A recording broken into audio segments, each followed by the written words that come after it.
Ano yung mga bossing? Medyo namamala tayo. Update nga pala sa bagyong Pipito. Ayan. Around 10:45 AM. Ayan na siya. Ayan. Sa probinsya namin, nilamog na ng bagyong Pipito. Ang sabi kasi ngayong araw dadaan dito sa Maynila. Pero sana wag nang dumaan dito sa Maynila. Malusaw na lang siya sa Kalawakan para wala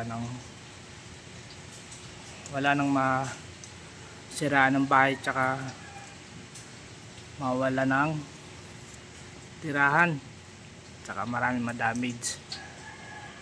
Sana wag na siyang tumuloy kasi grabe patama doon sa probinsya namin. Bali signal number 5 doon sa probinsya namin, lakas ng alon tsaka talang giba yung bahay ng iba. Hanggang sa barangay namin wala pang update kung ano doon kasi dami daw nasirang poste tsaka daanan.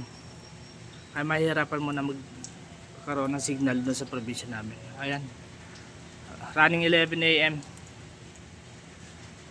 Ayan, medyo maulap na siya. Ganito din yung umpisa doon sa probinsya namin, maulap. Signal number 3 pero siya, kalmado. May araw pa nga eh. Pagdating ng gabi, alas 8, nag-drop ata yung bagyo doon. Kaya 8 araw papuntang umaga na. Sobrang lakas na daw. Alam ko na balita din to sa TV. Kaya sana mag-iingat tayo lahat. Ayan, ganyan pa ang sitwasyon ng ngayon. Panahon natin dito. Dito ako sa rooftop. Ayan, sana wag na siyang tumuloy. Malusaw na lang siya doon sa Tsaka sa sobrang tagal ko sa probinsya namin, yung ulap na mula, colored siya. Alam ko na balita din sa TV yun.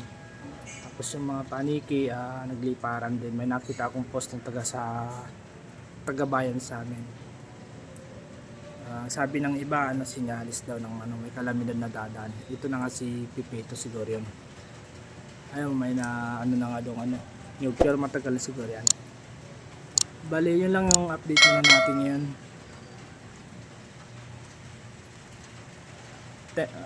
Running 11 AM. Ito muna. Sana wag na siyang tumuloy. Mag-ingat tayo lahat. Keep safe tayo mga kababayan. Ayan, lumalakas-lakas na Pero may pasok pa rin ako ngayon sa trabaho. Sana wag nang tumuloy. Ayan, maraming salamat po. Please subscribe my YouTube channel and Facebook page. Thank you.